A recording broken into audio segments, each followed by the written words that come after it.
नमस्कार मित्रमैत्रिणींनो, आज मी तुम्हाला कच्च्या आंब्यापासून सरबत कसं करायचं ते सांगते आहे. एक कच्चा आंबा, चवीपुरते काळं मीठ, साखर आणि जिऱ्याची पावडर. आंबा स्वच्छ धुवून किसून घेऊया. पूर्ण आंबा आता हा किसून झालेला आहे.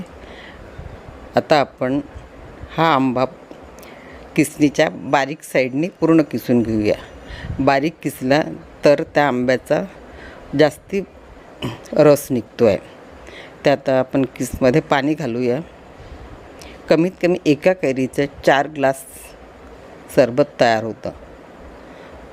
आता हे आपण पूर्ण पाणी घालून छान मिक्स करून त्या पूर्ण किसाचा गाळून घेऊया.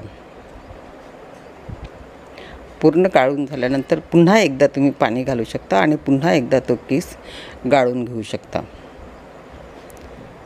आता यामध्ये आपण तुम्हाला जेवढी हवी असेल चवीला साखर तेवढी साखर घाला. जिरे पावडर घाला. काळं मीठ घाला आणि छान ढवळून घ्या. हे आपल्या कच्च्या आंब्याचं सरबत तयार. हे तुम्ही नक्की करून बघा आणि मला सांगा आणि व्हिडिओला लाईक करा.